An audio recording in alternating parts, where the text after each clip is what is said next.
anticristo, mas como essa eu nunca vi. É uma batalha. Só faz 46 minutos que nós estamos aqui na guerra. Na Mas luta. agora nós vamos fazer em nome de Jesus. É mesmo, 46 minutos. Poxa, 10 para 11. Mas ainda bem que nós não somos de desistir, não é isso? Pois é, pastor, mas agora está ótimo. Não sei se o pessoal aí você está ouvindo bem, né? Como é que está chegando Está o todo mundo falando que está ouvindo bem agora. Ótimo, ótimo. Pastor, eu já vou entrar então no tema, porque nós perdemos muito tempo aqui só tentando entrar, mas, Senhor, nós agradecemos porque o Senhor nos deu essa vitória, Pai. Ia ser uma vergonha para nós estarmos aqui, dois homens de Deus, e não temos essa vitória, meu Deus. Então, em nome de Jesus, amém. Põe os teus anjos, que amém. Eles estejam cobrindo, Senhor, amém. Toda a transmissão, Pai, para que as pessoas sejam impactadas e que essa live vá para muito longe, Pai. Em amém. nome de Jesus. Amém. Pastor, a primeira pergunta que eu quero lhe fazer é o seguinte. Lá em João 5,43, Jesus disse assim: eu vim em nome do meu Pai, e não me recebeis. Se outro vier em seu próprio nome, certamente o recebereis. Jesus já está profetizando aqui que um dia viria um outro, como um Cristo, né? Na verdade, o anticristo, mas como se fosse o Messias, e as pessoas vão crer. Me diga uma coisa, pastor, o que é que esse anticristo tem de tão poderoso que o mundo inteiro vai acreditar no engano que ele tem para fazer? Oh, querido e nobre pastor Lamartine Pozella, primeiro meus agradecimentos sinceros, fraternos, por você sempre estar nos convidando para participar de lives espirituais e proféticas. Agradeço a Deus pelo seu ministério, por sua família, pela igreja que está sob os seus cuidados pastorais e por essa pleiade de amigos que lhe acompanham. Vocês acompanham o pastor Lamartine, um homem prudente, centrado na palavra, vivido, maduro, que não fala asneira. As palavras do pastor Lamartine é pesada na balança, de tal forma que as interpretações que saem dos seus lábios a respeito das profecias são fatos reais, testado e atestado pelo Espírito Santo. Por exemplo, a Bíblia é uma espada de dois gumes. O gume número 1 nós chamamos de gume da interpretação. E o gume número 2 nós chamamos de gume da aplicação. Então, o segredo da aplicação está, obviamente, na interpretação. Se interpretar errado, aplica-se errado. Então, é muito interessante essa sensatez bíblica, essa prudência, para não irmos além daquilo que Deus quer que se fale. Não devemos jamais dizer o que a Bíblia não diz. É melhor ficar quem do que ir além, forçando as interpretações e gerando elementos heréticos. E o senhor sabe que nessa história nós já ouvimos e vimos muitas contradições. Essa área pedagógica e doutrinária da fé cristã, chamada de escatologia bíblica, precisamos entrar com muita prudência, com muito tato, para não sermos envergonhados no futuro. Então, eu vejo no pastor Lamartine este homem prudente, criterioso, que recebe uma revelação cristalina deste assunto, e eu glorifico a Deus por tua vida, por tua família e por teu ministério. Vamos dar uma resposta bíblica e altissonante lá em Apocalipse, capítulo 11, capítulo 13, versículo 11, diz assim: e depois daqueles dias, Apocalipse, capítulo 13, versículo 11, 13, versículo 11, Diz assim: e vi subir da terra outra besta, que tinha 2 chifres, semelhantes ao de um cordeiro, e falava como dragão. Pronto, já está respondido. Esta sutilidade de cordeiro, esta aparência de cordeiro, esta fala de cordeiro, este direcionamento, como ele vai se apresentar no cenário internacional após o arrebatamento da igreja, com toda a eficácia do conhecimento do culto. Este homem que está sendo preparado no laboratório de Satanás se apresentará, pastor Lamartine, com todas as credenciais, conhecedor profundo do culto e da Torá. A Bíblia diz, querendo ser Deus, parecendo com Deus, olha lá, e recebendo a adoração que só a Deus pertence. Embora o anticristo não se haja manifestado ainda plenamente, claro que o seu espírito está transtornando as igrejas aqui na terra com falsos ensinamentos. Porém, no futuro, sua ação será plena. Primeiro, há um adágio popular que diz: quem quer pegar a galinha não diz show. Então, claro, ele se apresenta com aquela categoria, com a linguagem de prata como Demóstenes. Um homem sábio na ciência, intelectual. Então, vai conhecer todas as estratégias políticas, religiosas, econômicas. O seu discurso será de maneira tão cabal que os judeus se dobram e dizem: esse é o nosso Messias, este é o homem que nós esperávamos. Vamos erigir o templo, vamos oferecer sacrifícios, porque o Messias que nós esperávamos chegou. Ele fala como um cordeiro. Agora, pastor, o irmão acha que ele vai ser reconhecido somente pelos judeus ou o mundo inteiro vai elevá-lo a uma posição de um salvador que talvez venha para restaurar o caos do mundo? Porque o senhor sabe que ele vai entrar para apaziguar a batalha de Gog e Magog. Ezequiel 38 e 39. Também. Esta batalha, quem vai pelejar para decidir a situação não é Jesus, é o próprio Deus. E esta batalha essa batalha é nos montes de Israel, não é no vale do Armagedon. Essa batalha, os judeus levarão 7 meses para sepultar cadáver e 7 anos para guardar as armas de guerra. Então ele vai entrar aí e vai dizer: minha gente, eu tenho a solução. Ele está no Apocalipse capítulo 6. Ali está a falsificação. Porque o cavaleiro do capítulo 19, ele tem coroa, e o cavaleiro do capítulo 6 só tem o arco. O arco para a guerra. Então ele vai persuadir o mundo inteiro.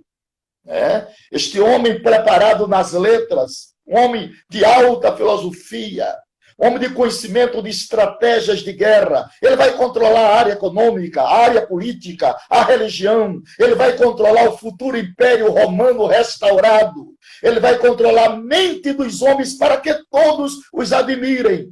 E ele vai controlar os exércitos para levar a batalha de Armagedon. Então ele vai entrar como cordeiro. Pastor? Sim. Eu acho impressionante como nós estamos afinados na interpretação bíblica. Porque eu também tenho pregado que o que vai chamar o levantamento do anticristo para promover a paz vai ser a guerra de Gog e Magog. Porque o mundo vai ficar tão estupefato com o que aconteceu que eles vão querer paz a qualquer custo. E aí quem vai se levantar para propor essa paz é o anticristo. Eu prego exatamente assim, porque tem teólogos que colocam o Gog e Magog como sendo o terceiro cavaleiro.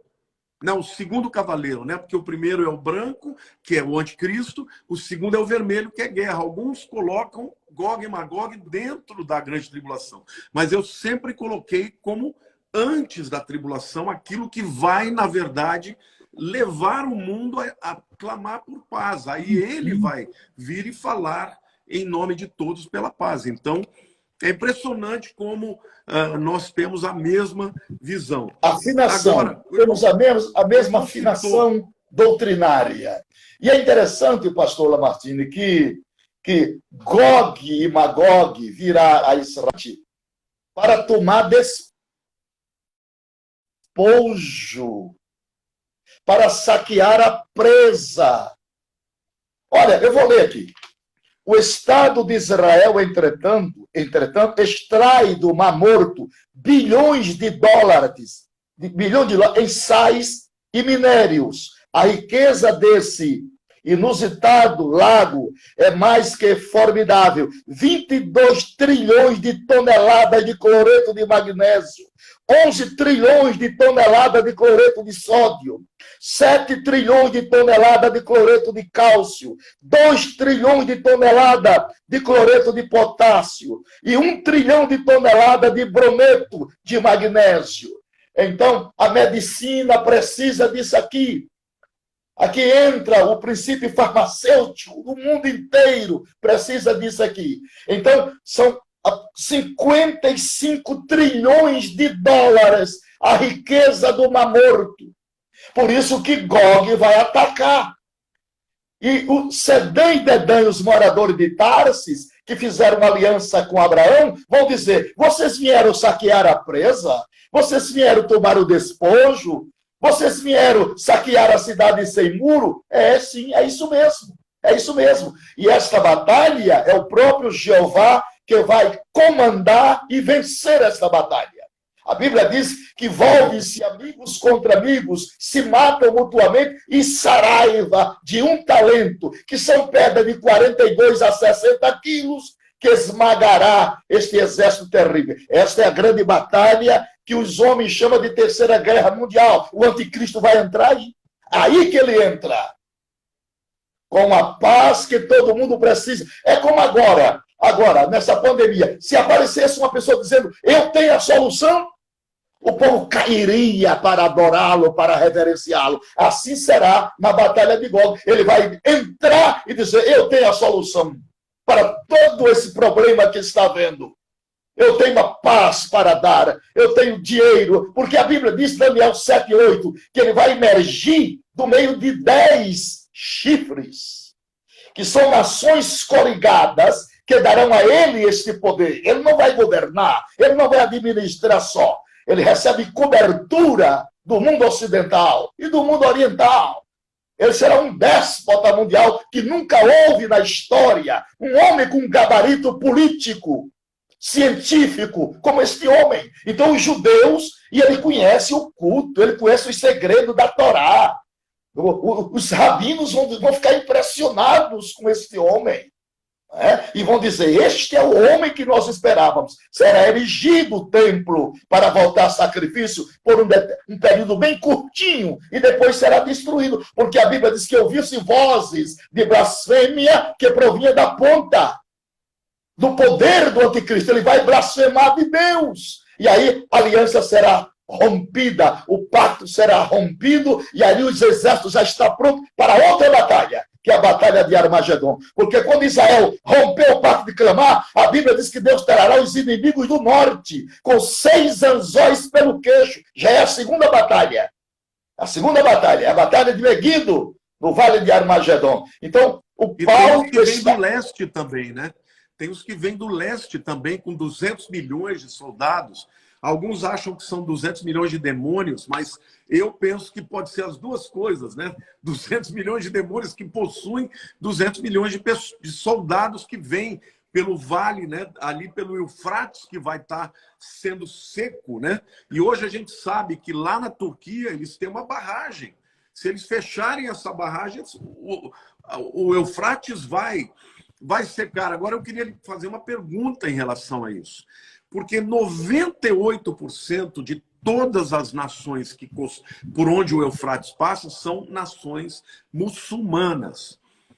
Qual é a possibilidade que o irmão vê que este anticristo, porque eu vejo naquela imagem de Daniel, né, vendo a estátua, né, de Nabucodonosor lá, quando ele tem 2 pés.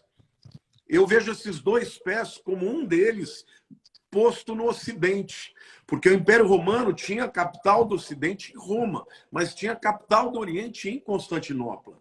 E eu creio que este Império Romano reconstruído, que à época alcançou também o Oriente, é muito provável que esse anticristo, ainda que ele possa vir da Europa, que ele tenha raízes também no mundo oriental e que ele possa estar completamente alinhado com o Islã. O irmão não acredita nessa possibilidade de que, não que ele vai ser um islâmico, mas que ele tenha penetração, como recentemente nós tivemos aí um ex-presidente americano que era de origem, vamos dizer assim, tanto cristã, pelo lado da sua mãe, quanto pelo lado do seu pai, muçulmana. Qual é a possibilidade de o irmão ver este casamento desta profecia com a profecia do Islã? Porque o irmão sabe que o Islã tem uma profecia que diz que o sol nascerá no Oriente, quando o último imã, o último líder espiritual deles se levantar para restaurar o califado, eles dizem que nascerá do Ocidente e não mais do Oriente. Inclusive, à época, muitos chegaram a considerar a possibilidade de ser o Obama, porque o nome dele é Barack, que é o nome do raio, né? Do cavalo do Maomé. Então, assim, tem muitas conjecturas e tudo, mas eu fico pensando que se o exército que vem do norte certamente será capitaneado por Rússia e Irã, né? Irã é Pérsia e Rússia é Magog.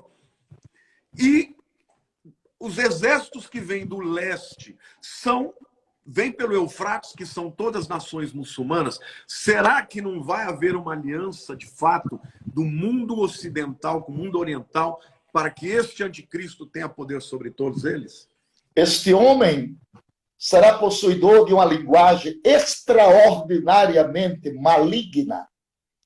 Satanás possuirá este homem de uma maneira tão extravagante que ele vai controlar 3 religiões. Ele vai ter na palma das mãos os judeus, ele vai ter na palma das mãos os cristãos e ele vai ter na palma das mãos os muçulmanos. As 3 maiores religiões do mundo ele vai controlar. Partindo da seguinte premissa, no Apocalipse capítulo 13, versículo de número 4, haverá um culto estabelecido pela besta e pelo falso profeta. Por que isso? Porque ele sabe que todo homem é de índole religiosa. Sendo de índole religiosa, ele precisa de um objeto de culto. Então, ele vai adorar um sistema filosófico e religioso nesse período dramático. Então, eu creio perfeitamente e é razoável acreditar que na grande tribulação haverá abundância de salvação. Abundância. Não adianta querer colocar Deus na nossa mente medíocre e falida e limitada. Não adianta, porque Deus não se prende a isto. Porque Deus, a política de Deus é a salvação do homem. Não adianta. Desde o Éden, consciência, inocência, consciência, governo humano, patriarcas, lei. E agora, graça. E depois da graça ainda tem salvação? Claro que tem. Só que não é pela graça mais. Depois do arrebatamento, a salvação é pelo sangue e pela fé. Deixa eu fazer um parênteses aí. Então, o irmão acredita que nós estamos na dispensação da graça, onde a maneira como Deus lida com a humanidade é de forma extraordinária. Hoje, a pessoa basta crer que ela está salva, basta ela crer que Jesus é o Salvador, o nome dela vai ser escrito no livro da vida. Agora, nesse período, quando terminar a era da igreja, que é um parênteses, né, entre a era de Israel, a grande tribulação nada mais é que a volta da dispensação da lei para quê? Que Deus salve Israel. Então, não é que as pessoas não serão salvas através da fé, é que o preço que elas terão que pagar vai ser muitas vezes a própria vida. Não é isso, pastor?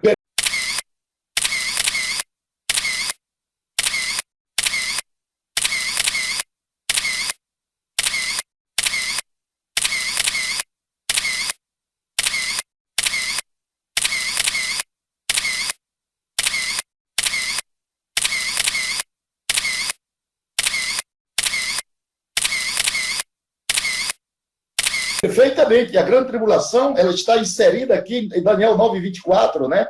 70 semanas estão determinadas sobre o teu povo. Teu povo aqui é os judeus, sobre a tua santa cidade aqui, só para 7 propósitos. Extinguir a transgressão, dar fim aos pecados, expiar a iniquidade, trazer a justiça eterna, selar a visão e a profecia e ungir os santos dos santos. Então Deus vai imprensar. Porque se nós conhecemos a divisão dispensacional da humanidade, 1 Coríntios 10:32, ou cidadão é judeu, ou é gentio, ou é igreja. Então, incrível, nós falamos a mesma língua. Não tem jeito. Então, para quem é a grande tribulação? A grande tribulação é específica. Ela é para judeus, está lá em Zacarias capítulo 10, 11, 12, 13 e 14, para espremer Israel no canto da parede, porque depois que a aliança for rompida com o anticristo, a Bíblia diz que Deus trará os inimigos do norte com 6 anzóis pelo queixo. 6 é o número do homem. 6 besta, 6 dragão, 6 falso profeta, 666. Vão ser para o dia grande e terrível da peleja. Israel ficará cercado e vai perder toda a sua estratégia de guerra. O remanescente fiel vai clamar pelo Messias. E quando ele clamar, Jesus vai ouvir das bodas do Cordeiro. Porque a esta altura a igreja já passou no tribunal, no Bema, já entrou nas bodas, porque o céu é um palácio. E palácio, para ser palácio, tem que ter 3 salas. A sala do trono, a sala do banquete e a sala do tesouro. A sala do tesouro, onde estão as riquezas do rei. Meu é a prata e meu é o ouro. A sala do banquete é a sala festiva da igreja com seu noivo. E a sala do trono é a sala do despacho, onde Deus despacha com os anjos a respeito da igreja. Louvado seja o nome do Senhor. Então Israel ficará cercado. Clamam pelo Messias e Jesus volta em glória. Zacarias 13:6. E eles gritam: Senhor, que feridas são estas nas tuas mãos? E dirá ele: estas são feridas com que fui ferido em casa de meus amigos. E o anticristo, que não vale nada para Jesus, será arrebentado com o assopro da sua boca. Aleluia! Oh, glória a Deus! Glória a Deus! É incrível como nós temos a mesma visão escatológica. É impressionante. Eu não consegui ainda ver nada que nós não creiamos da mesma maneira. É a mesma coisa. E eu tenho falado muito a respeito dessa questão da igreja. É por isso que eu lhe ouço. Eu lhe ouço. Eu queria perguntar o seguinte. Sim. Muitas pessoas, pastor, confundem o propósito da grande tribulação. Porque lá em Daniel capítulo 9, fica claro que as 70 semanas são destinadas para o povo de Daniel e para a cidade de Daniel. As 69 primeiras semanas se cumpriram perfeitamente a partir da ordem da saída, do retorno do exílio do Babilônia até a entrada do Messias e a morte do ungido. Então, as 69 semanas aconteceram ligadas a Israel. Aí vem o período de ato, que é o período da igreja, o nascimento da igreja, a descida do Espírito Santo, em que é a dispensação da graça. A última semana que é a 70ª semana, vai voltar Deus a tratar com Israel. Muitos cristãos, até pregadores, teólogos importantes, que são teólogos, às vezes, reformados, que acreditam na chamada teologia da substituição, em que agora Israel não é mais Israel, é a igreja, é o Israel de Deus. Por conta disso, fazem essa grande interpretação errada de colocar a igreja na grande tribulação. Pastor, eu tenho falado de alguns textos muito claros de que a igreja não passa na grande tribulação. Mas eu tenho um texto que eu acho que é um dos fundamentais, que é aquele de Apocalipse 3:10, que fala, né, que Jesus disse, porque guardaste a palavra da minha perseverança, eu te guardarei da hora da grande tribulação que há de vir sobre todo mundo. As pessoas confundem tribulações com a grande tribulação. Por quê? Porque Jesus disse, no mundo tereis aflições, mas tem de bom ânimo, porque eu venci o mundo. Mas quando ele fala da grande tribulação que há de vir sobre todo mundo, ele diz, eu te guardarei da hora e não te guardarei na hora. O senhor pode ver alguma outra evidência, eu sei que o irmão sabe de várias, nas Escrituras, porque o povo fica com medo da vinda de Jesus, porque no fundo eles têm medo de passar pela grande tribulação. Fala um pouco sobre essa convicção que nós temos de que a igreja não passará pela grande tribulação. Pastor Lamartine, vamos convidar aqui um indouto para nos ensinar. Um indouto. O nosso querido irmãozinho Pedro. Nosso querido irmãozinho Pedro. Paulo chamou ele de indouto, inculto. Agora, olha ele ensinando escatologia para nós. Vamos lá. 2 Pedro, capítulo 2, verso 5.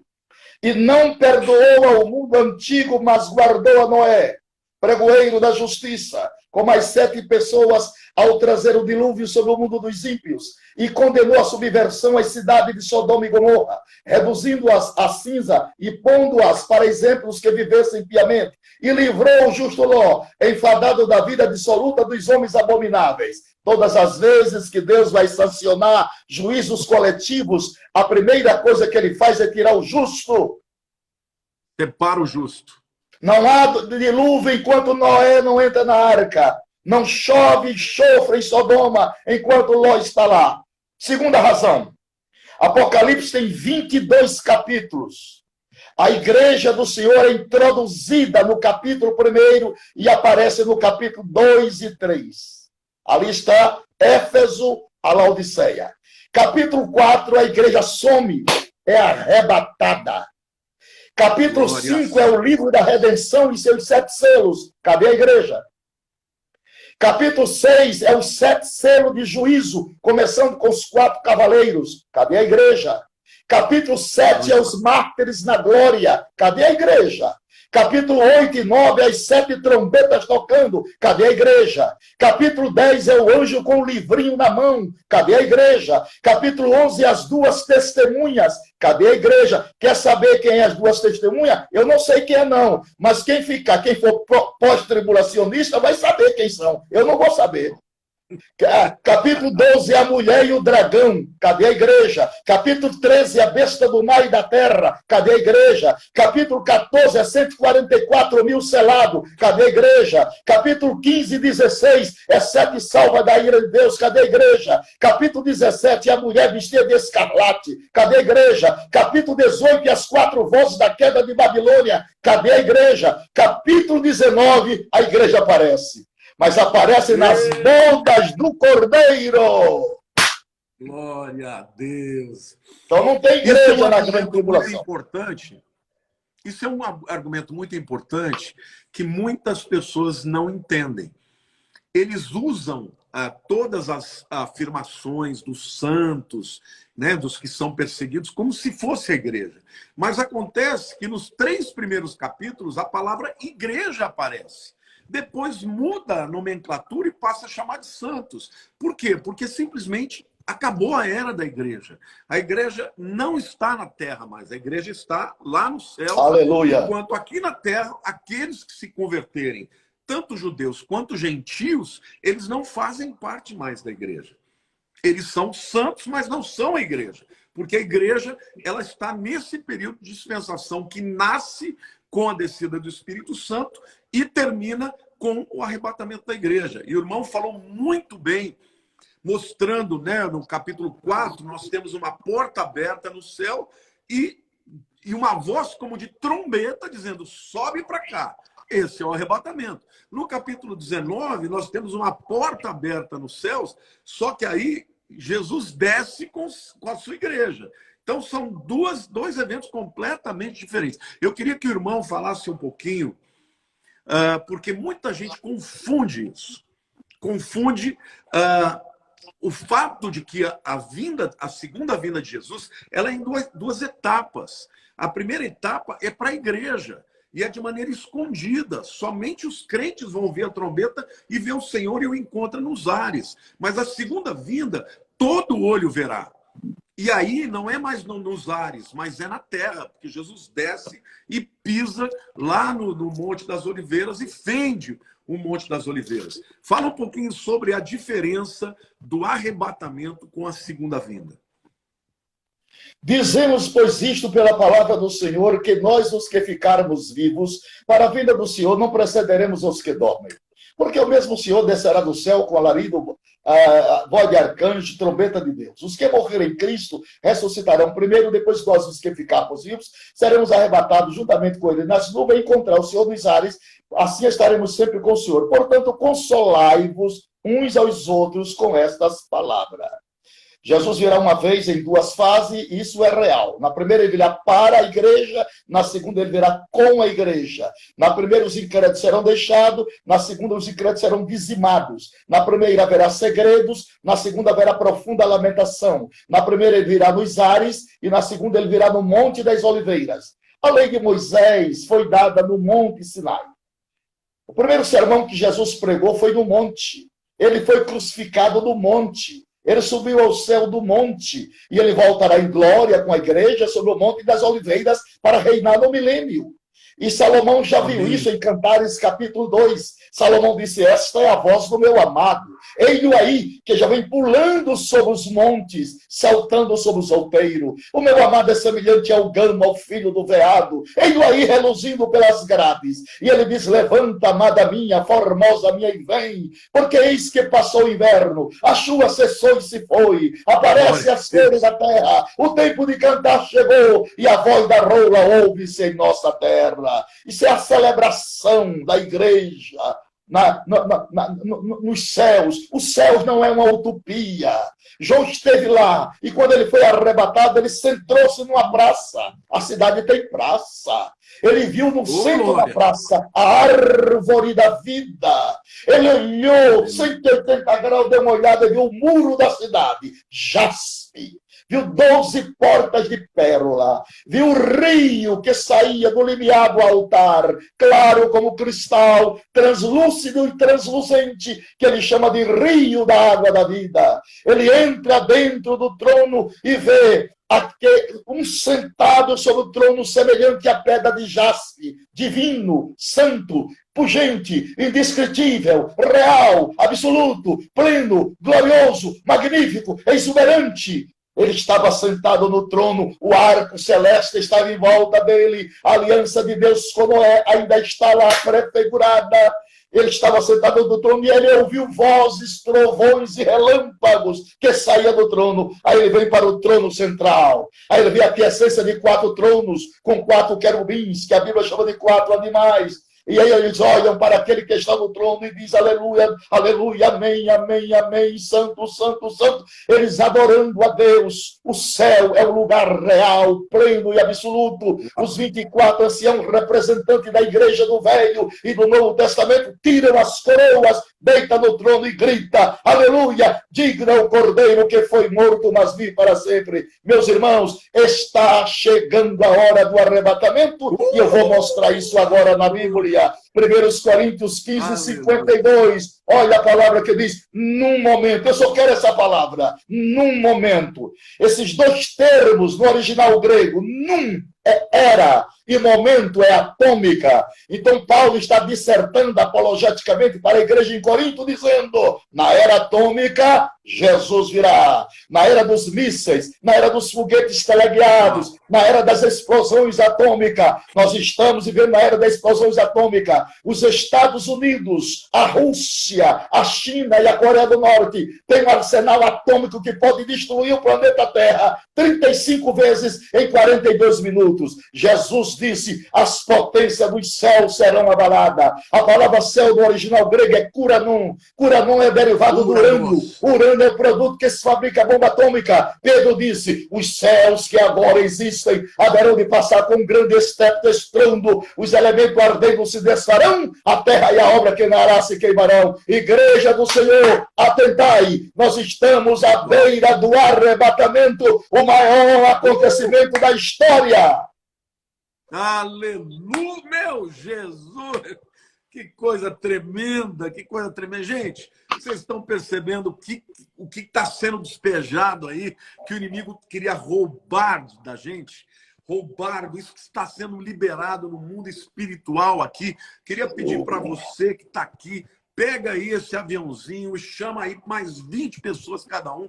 Vamos lá, gente. Estamos aqui com 2.500 pessoas, mas vamos chamar aí para bater os 3.000 em nome de Jesus, porque isso aqui é ouro que vocês estão recebendo, gente. Isso aqui é ouro e é para você receber essa palavra e ter segurança, não ter medo, ter alegria, ter prazer com este tema, porque este tema fala que o noivo vem buscar a noiva, vem para livrá-la. Sabe, o irmão estava falando uma coisa que a respeito de todas as vezes que Deus vai trazer o juízo, que ele livra o seu povo.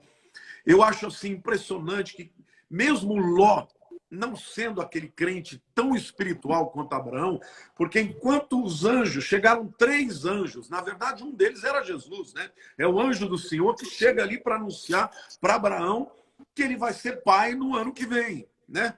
Enquanto o anjo do Senhor, que é Jesus, está ali conversando com Abraão, 2 anjos vão até Sodoma para tirar Ló de lá e para derramar o juízo.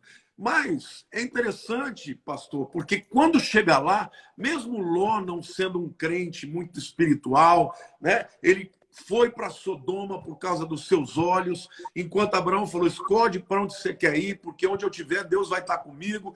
E ele foi e se tornou um homem daquela cidade, quer dizer, mesmo com todos os pecados que havia em Sodoma, ele ficou lá. E a Bíblia diz que quando os anjos chegam, ele está na porta da cidade. A porta da cidade era o lugar do conselho. Então, muito provavelmente, Ló era uma das autoridades daquela cidade. Então, ele era um homem crente, mas mundano. Estava envolvido naquela cidade. Os anjos chegam lá, os sodomitas querem ter relação com ele, ele oferece as filhas dele, quer dizer, um homem carnal. Mas apesar disso tudo, pastor, o anjo vira para ele e fala, você tem que sair depressa, porque enquanto você não sair, eu não posso derramar juízo sobre a terra. E eu fico pensando, se Deus poupou um homem, falou para o Ló, você tem que sair, enquanto você não sair, eu não posso derramar o juízo. Como é que Deus iria derramar juízo sobre milhões de crentes que adoram a Deus, que invocam a Deus, que pregam, que se santificam, que buscam a Deus, pastor? E tem um detalhe. A Bíblia diz lá em Efésios que nós, maridos, devemos amar as nossas esposas como Cristo amou a igreja e a si mesmo se entregou por ela, purificando pela lavagem da água, que é a palavra. Aí eu falo, gente, você pode imaginar um noivo chegar para uma noiva e falar, querida, eu te amo, mas é o seguinte, olha, antes da gente se casar, eu quero que você se apanhe, que você passe por todo tipo de violência, que você seja estuprada pelos homens dessa cidade, desse mundo, depois eu venho te buscar. Como é que pode? Se ele está dizendo para os maridos que eles têm que dar a vida pela esposa e ele deixar sua noiva aqui na terra, pastor. Me fala um pouco para esse povo aqui, porque as pessoas querem merecer a salvação, querem merecer, querem passar pela tribulação porque os apóstolos passaram, porque os apóstolos morreram por Cristo, eles acham que a gente tem que passar também. Explica um pouco a diferença entre as muitas tribulações e a grande tribulação. Pois, perfeitamente, pastor. Então, olha, a política de Deus é soteriológica. Deus não tem prazer que o homem se perda. Agora, tem a condicionalidade. Porque tudo tem as suas devidas proporcionalidades e as suas devidas condicionalidades. Por exemplo, Tito 2:11, mas a graça de Deus se é manifestado trazendo salvação a todos os homens. Aí vem o adendo de Deus no versículo 12, ensinando que renunciando às concupiscências. Eu tenho 70% da minha salvação. Por isso que o evangelho não muda ninguém, o evangelho molda-nos, mas não muda-nos. Porque há duas propostas no evangelho, Cristo Salvador e Cristo Senhor. Salvador, ele é de todo mundo, agora Senhor é de poucos. Quando ele é Senhor, eu entreguei a rédea da minha vida a ele. Nos cabeçalhos introdutórios das 3 epístolas de Paulo, ele começa assim, Paulo, sua identidade pessoal, vírgula, servo de Jesus Cristo, ponto e vírgula, chamado para apóstolo. Primeiro, quem é você? Eu sou Paulo. O que é que você é? Servo. O que é que você é? Doulos. O que é que você é? Escravo. Eu não tenho mais vontade própria. Então, aceitar Jesus como Salvador é uma coisa, como Senhor é outra coisa. É entregar as rédeas. É dizer como ele disse, eu não vivo mais, Cristo vive em mim. Então, a política de Deus é não perder o homem. Deus não manda ninguém para o céu e para o inferno. Não. O caminho de Deus é para o céu. O homem vai para o inferno quando ele posterga a sua decisão. É mais fácil ser salvo do que tomar um copo d'água. É mais fácil ser salvo do que abrir uma porta. Não fez o inferno para o homem. Não. Fez para o diabo e os seus para o diabo e seus anjos. É mais fácil ser salvo do que tirar o lenço do bolso. Deus reduziu a salvação a um nível irredutível. A única coisa que o homem faz para ser salvo é aquilo que o senhor acabou de falar. Crer. Atos 16 e 31. Então, essas virgens nércias ficaram. Qual foi o pecado dela? Só um. Negligência. Não cuidaram da sua vida espiritual como precisa. São os rabiscos que ficaram no caminho, na remoção dos molhos sacerdotal. Eles ficaram no caminho. Pois Deus não vai juntar esses rabiscos? Vai. Como? Ele vai usar 3 pregadores fortes. Aonde é esses 3 pregadores, pastor? Na grande tribulação. Na grande tribulação. Tem 3 pregadores daquele pesado. Aonde está isso? Apocalipse capítulo 14, versículos 6, 7, 8 e 9. Aqui estão os 3 anjos com o evangelho eterno, no evangelho da graça. Tem 3 evangelhos. Evangelho da graça, pregado a todas as gentes. Evangelho do reino, pregado a todo mundo. E evangelho eterno, pregado a todos os povos que ficaram na grande tribulação. O anticristo levanta o palco da adoração à besta e sua imagem. E o povo pode começar, ó besta, quem é semelhante a ti? Quem pode fazer esses sinais que tu faz? E na hora que eles adorar, 3 anjos rasgam o céu atmosférico com o evangelho eterno e gritam, não adorem a besta nem a sua imagem. Não adorem a besta. Olha, fica arrepiado. Nem a sua imagem. Adore a Deus. Adore a Deus. Adore. Isso é pregação. Então, as pessoas romperão a adoração com o anticristo e com o falso profeta.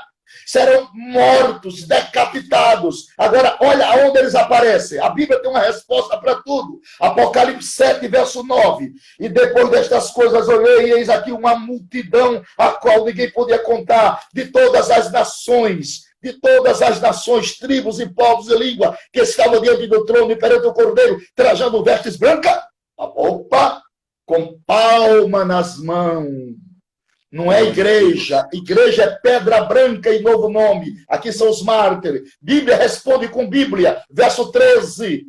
E um dos anciãos me falou, dizendo, e estes que estão de vestidos brancos? Quem são? E de onde vieram? Aí, olha o 14 como responde. E eu disse, Senhor, tu sabe. E ele disse, esses são os que vieram? Da grande tribulação. Não, não vieram da grande não, pastor. Vieram de grande. Ah, tá. Não é uma contração da preposição original, não é da, é de. Do sufoco, da compressão de. Eles não vieram só daquela tribulação, eles vieram de todas as tribulações vigentes na terra. Eles vieram do Coliseu de Roma. Eles vieram da noite de São Bartolomeu da França. Eles vieram da praça de todas as tribulações. Os mártires, todos os mártires em todos os tempos. Policarpo e tantos outros, Estevão e tantos outros, que foram mártires do cristianismo. Muitos, eles vieram de todas as tribulações vigentes na terra. E aí eles comparecem perante o Senhor, de vestes brancas, com palma nas suas mãos. Louvado seja o nome do Senhor. Aqui está a abrangência soteriológica do grande Deus. Salvar a todos da grande tribulação. E esse povo vai entrar no milênio. Vai entrar no milênio. E no milênio o evangelho vai ser pregado de novo. Outra pregação. Evangelho do reino. Será pregado para a divisão de pessoas. Só que no milênio, o senhor sabe, a população da terra está reduzida, né? Porque 1/3 morreram na grande tribulação. Então, morreu na primeira vez que se menciona isso, morre 1/4. Vamos supor que tem 8 bilhões. Morre 1/4, morre 2 bilhões. A segunda vez, morre 1/3. 1/3 de 6 é mais 2. Então, na verdade, morre 50% da população. É verdade. Entra só metade. Só metade, é verdade. Aí será pregado o evangelho do reino a todo mundo, para que ninguém... E ainda vai haver a outra batalha, né? Apocalipse 20, verso 8, que é a batalha de Gog e Magog. Outra batalha de Gog e Magog, né? Muita gente pensa que o Gog e Magog de Ezequiel 38 é o mesmo do Apocalipse. E não é, né? São duas batalhas completamente diferentes. Satanás será solto para testar a fidelidade dos homens no milênio, né? E aí, o livre-arbítrio, ele está em todas as eras dispensacionais, da inocência até o milênio. Deus não força ninguém, porque cristianismo não é espiritismo. No espiritismo, o diabo arromba a porta e entra. No cristianismo, não. Eu estou à porta e bato. Glória a Deus. Pastor, eu queria lhe fazer uma última pergunta aqui, e essa é uma pergunta mais complexa, e eu queria que o irmão pudesse fazer uma digressão aí. A gente sabe que na época da grande tribulação vai ter um sistema único de religião. Vai ser uma religião única. Nós sabemos também que o anticristo vai ter um controle político através dessas 10 etnias que se juntam a ele. E nós sabemos também que ele vai ter condições de controlar toda a economia a ponto de pessoas que não se submeterem a ele, não aceitarem a sua marca, não poderão comprar ou vender. Nós estamos caminhando por esse tempo. Nós já estamos aí com moeda digital, né? Daqui a pouco nós vamos ter o término da moeda papel, vamos ter uma moeda única no mundo. A criptomoeda. A criptomoeda. Nós estamos agora já com desenvolvimento aí de uma tecnologia de internet de 5G, 6G, que vai permitir que as pessoas sejam... Isso que nós tivemos hoje, esse problema de internet, não vai acontecer com 5G, porque até no meio de uma mata a pessoa vai ser achada, principalmente se ela tiver um chip, né, dentro dela, que eu acredito que a marca da besta é algum tipo de coisa assim, ou é um chip, ou é um nanorobô, é alguma coisa que vai ter que ferir a pele para introduzir, porque a palavra lá, marca, é haragma, e é literalmente uma ferida mesmo que é feita, uma marca que tem que ser feita subcutaneamente. Ou seja, eu acredito que a marca da besta vai permitir com que o anticristo e o seu sistema controle o mundo.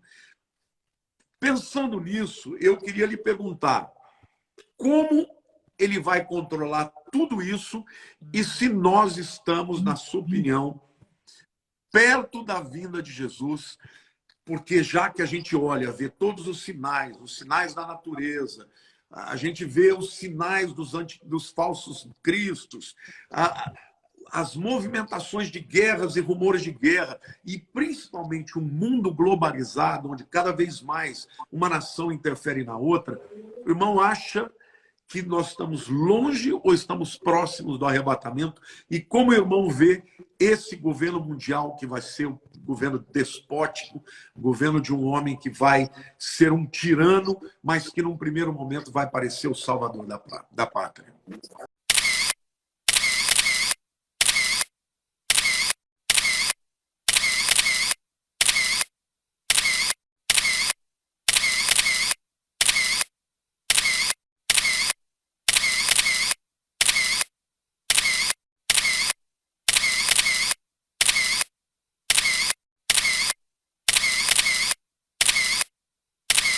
Pastor Pozella, nós estamos eu peguei aqui minha pasta, que nós temos aqui, em Mateus 24, eu tirei aqui 40 elementos da profecia, 40 elementos.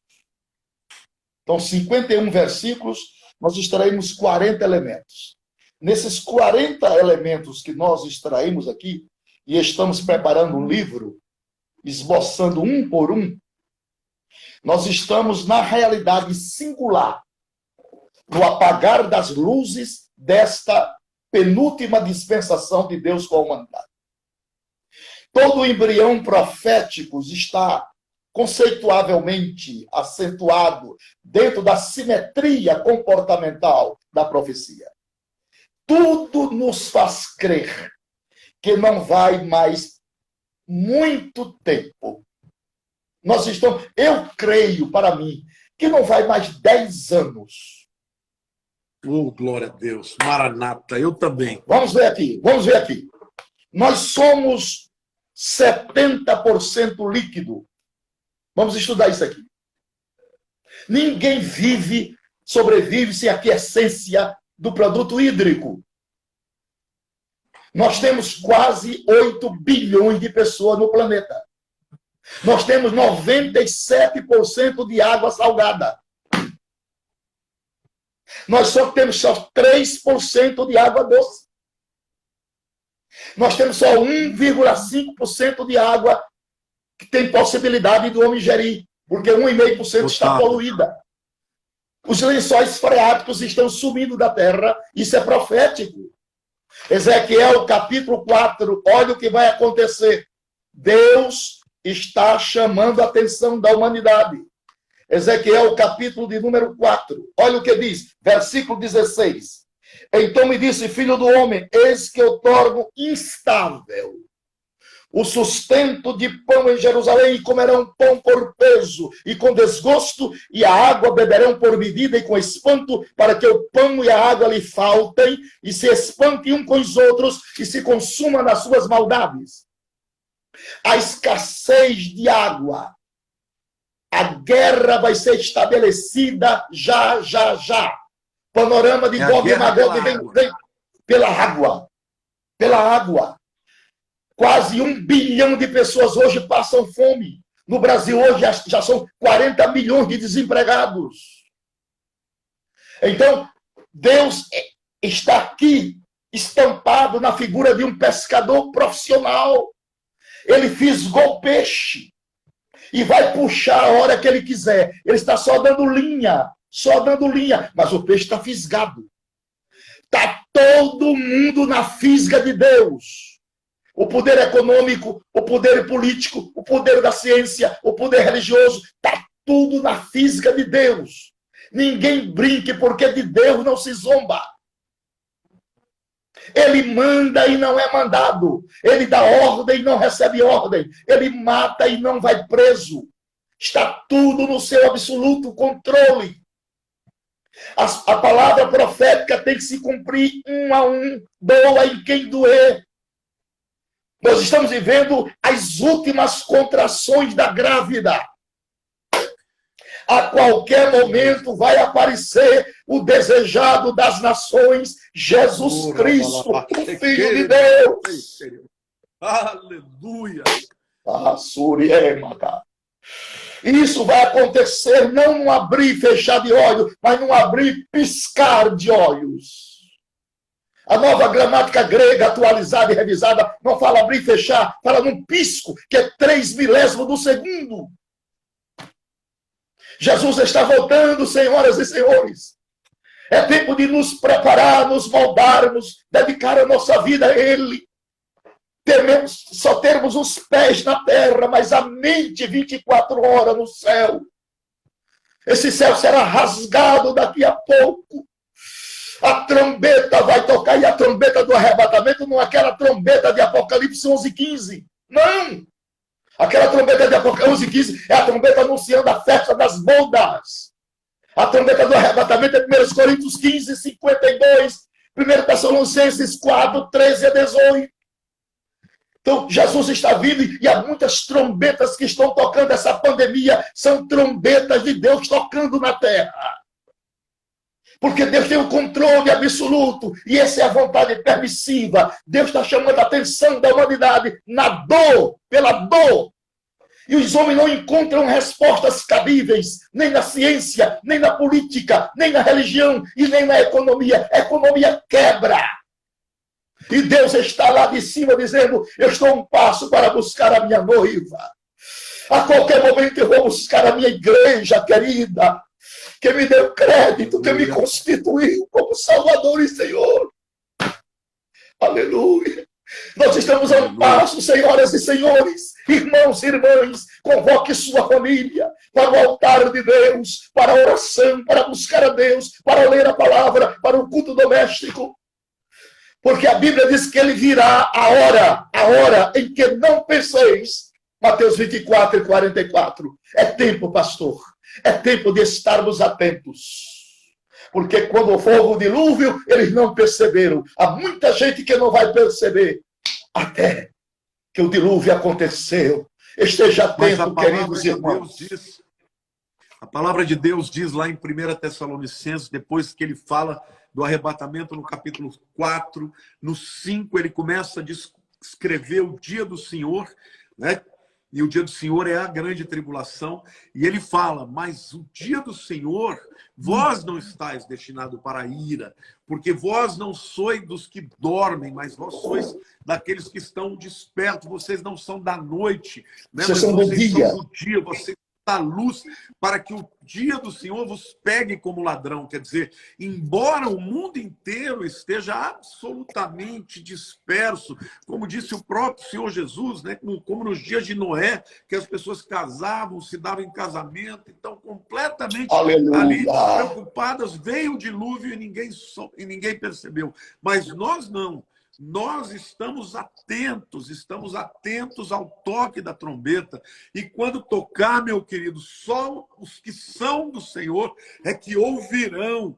Então, a igreja, é muito importante que você pregue a palavra de Deus, o arrebatamento, porque tem muita gente que diz, pastor, que a pregação do arrebatamento é escapismo, é querer fugir do mundo. Ao contrário, quando você prega sobre a volta de Jesus, as pessoas se santificam, as pessoas acertam as suas vidas e se preparam para a volta de Jesus. Isso é muito importante, que nós estejamos pregando sobre isso e que você, meu querido, que está nos vendo, que você tenha oportunidade, se ainda não se entregou a Jesus, se entregar, nem que seja na última hora, no último minuto você vai subir.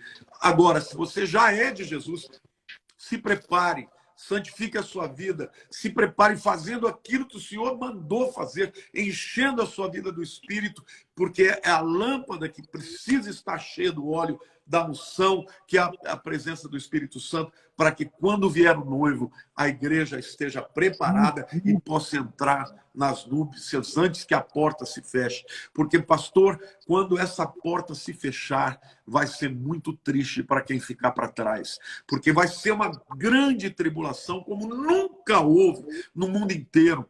O anticristo será pior do que Stalin, do que Hitler, do que Napoleão, Mussolini, do que todos os tiranos, do que Nero, do que Domiciano, do que todos os grandes tiranos ao longo da história. Eles parecerão, pastor, alguém que está, uma criança com um pirulito na mão. O anticristo será a encarnação do próprio diabo.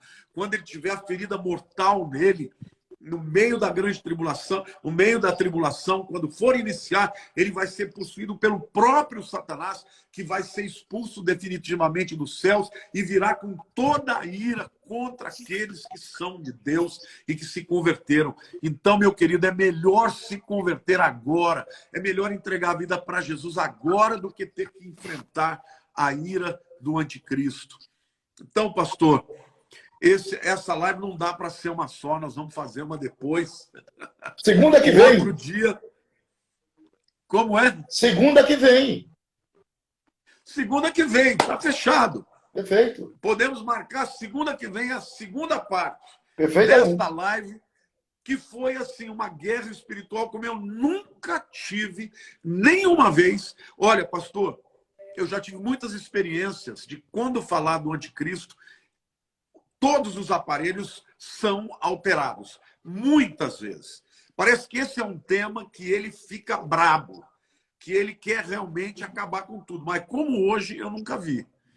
Como hoje foi uma guerra espiritual muito grande, nós resistimos. Se a gente tivesse parado e ido embora, a gente ia ficar envergonhado, porque nós estamos lutando contra o espírito dele, invocando Deus Todo-Poderoso, e não teríamos a vitória. Então, glória a Deus, porque o que foi liberado aqui quebrou cadeias, pastor. Quebrou Amém. cadeias, eu tenho certeza que vai ter gente tomando posição, tomando tenência, buscando a Deus e tomando uma decisão de ser crente e esperar a vinda de Jesus, porque, queridos, Jesus vem buscar a sua noiva e a sua noiva santificada. Então, todos nós precisamos olhar para dentro de nós e nos prepararmos para esse grande dia. Pastor, eu queria que o senhor desse uma última palavra aí, de ministrar, está dando uma hora certinha agora, e aí a gente pode terminar a nossa live. Segunda-feira que vem fica já marcado. Tá bom, meu pastor? Vai, pois, povo meu, entra nos teus quartos, fecha tuas portas sobre ti por um momento, até que passe a ira. Pau vai quebrar na terra, mas a igreja estará nos quartos eternos de Deus. Jesus disse, na casa de meu pai há muitos quartos, abrigo, descanso, refrigério e morada. Deus ajude a igreja, Deus ajude o pastor Lamartine Pozella, a sua família, a igreja que você pastoreia, e que estas tônicas espirituais sirvam de alento para todos aqueles que estão passando dificuldade. Despertemos em tempo hábil, breve deixaremos este mundo para nunca mais sofrermos os danos do corpo do pecado. Deus vai transformar o nosso corpo mortal para ser conforme a eficácia da sua glória. Gostaria de dizer para todos que eu também tenho eu tenho um curso de escatologia bíblica com 35 horas de aula, né, do arrebatamento até o juízo final. É só entrar no meu site, www.pastornapoleãofalcão.com.br. São 35 horas de aulas, pedagogicamente ensinada bem direitinho, com calma, bem gravada, para a edificação do povo de Deus. Eu também tenho este livro que escrevi agora, esse é um lançamento, Desvendando os Mistérios do Apocalipse. Esse é o primeiro volume, pastor Pozella. Depois o senhor passa o seu endereço para eu lhe mandar de presente. Esse é o primeiro volume, com 300 páginas, e o segundo volume tem 645 páginas. Está na gráfica para sair. São quase 1000 páginas, os 2 volumes, e tenho mais outro aqui, que é um tratado de escatologia, mas é sintético. É um tratado esboçado de escatologia para professores de escola dominical, etc. Então, são 2 exemplares que eu tenho aqui, e mais esse curso de escatologia de 35 aulas, de 1 hora cada aula, são 35 horas de aula do arrebatamento até o trono branco, ao juízo final, vem morte, ressurreição, paraíso, estado intermediário, aquilo tudo, né, da escatologia bíblica. Muito obrigado, pastor Pozella, estar com você nesta live. Gente, para mim, é uma realização. Para mim, olha, para mim é uma honra, como eu disse para todo mundo, anunciei, se tem alguém que sabe tudo nessa área, é essa pessoa que eu estou na frente aqui, pastor Napoleão Falcão, um homem que tem sido um pregador extraordinário há tantos anos, pregando a Bíblia e pregando a Bíblia de maneira completamente fiel àquilo que ela diz. É uma pena que no Brasil poucas pessoas tenham esse interesse por essa área que é tão fundamental como o pastor. É uma honra para mim, pastor. Gente, se você ainda não segue o pastor Napoleão, vai lá, curte o seu Instagram, visita o seu site, porque certamente você vai ser muito, mas muito abençoado. Obrigado. Manda um beijo grande para a Virgínia, viu? E agora, quando nós voltarmos, eu faço questão de trazê-lo aqui para falar sobre a volta de Jesus, para falar sobre escatologia. Tenho certeza que vai ser uma benção. Beijo grande, pastor. Obrigado, pastor. Paz. Fica com Deus. Amém. Rapaz, que luta.